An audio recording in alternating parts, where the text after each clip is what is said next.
في هذه الحلقة سنتحدث عن سلوكين اثنين يمكن أن يساهما في هندسة دواخلنا بشكل جيد للتغلب على الأعباء الإضافية التي يفرضها التقدم التكنولوجي على حياة الإنسان المعاصر.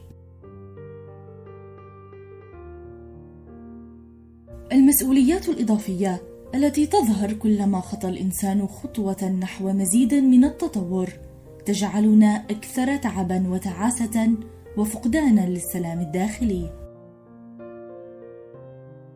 أسلوب الحياة المتسارع وفقدان التوازن بين احتياجاتنا الداخلية وتأثرنا بالعالم الخارجي من حولنا جعلنا نبتعد عن الهدوء والطمأنينة لصالح الانغماس في ضجيج لا ينتهي مع عدم مقدرتنا على التحكم به.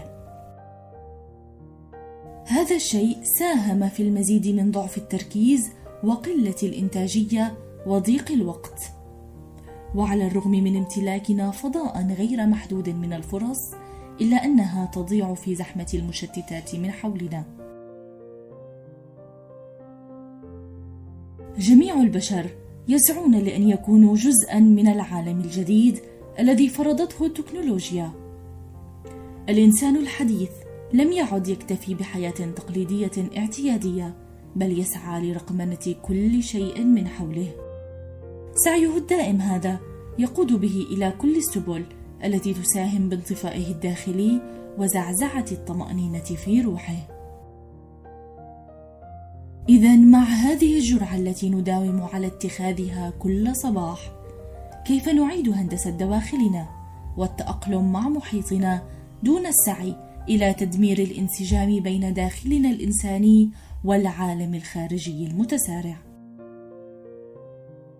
أولاً وقبل كل شيء، علينا أن نفهم أن ما يدور حولنا من تسارع عبثي هو نتيجة ما نصنعه نحن بأيدينا.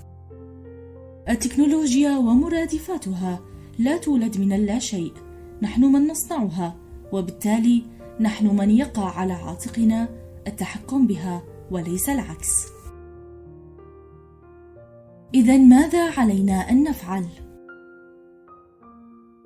أول طريقة لننجح في هندسة داخلنا كما نريد هي بفن الانتقاء العقلي أو الاختيار. ويكمن فن الانتقاء بالطريقة التي نختار بها وأسبابها ودوافعها، وهنا يمكن التمييز بين الانتقاء القائم على الاحتياج أو الانتقاء لمجرد الاستهلاك.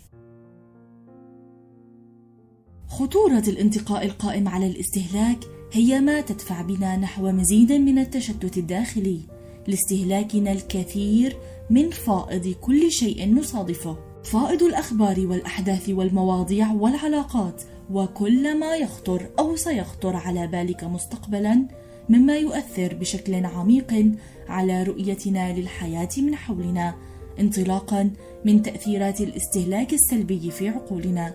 لذلك فإن الانتقاء الإيجابي هو أول الخطوات نحو هندسة صحيحة لعقولنا.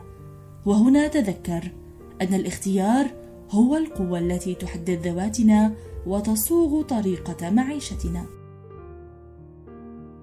أما الخطوة الثانية فهي بأن نصارع الاندماج العبثي، ولا نحاول ما استطعنا أن نكون جزءا من البيئة المحيطة بنا ونفعل ما يفعله الأكثرية. هنا لسنا نحن من يحدد كيفية الطريقة التي سنعيش بها، وإنما الآخرون، مما يرهقنا عقليا وروحيا. فإذا كنت من مواليد الثمانينات ولا تحب الانخراط في المجتمعات الرقمية، ليس عليك أن تبذل مجهودا إضافيا لتثبت أنك أفضل من جيل زد. فيما إذا كنت لا تفضل الاستماع إلى البودكاست، ليس من المطلوب منك أن ترهق نفسك بذلك، وبدلا عن هذا يمكن أن تقرأ كتابا أو تشاهد فيلمك المفضل.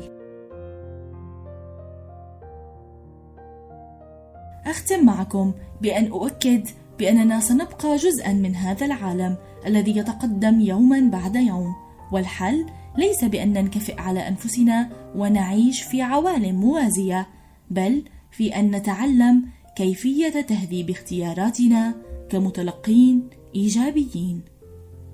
إلى اللقاء.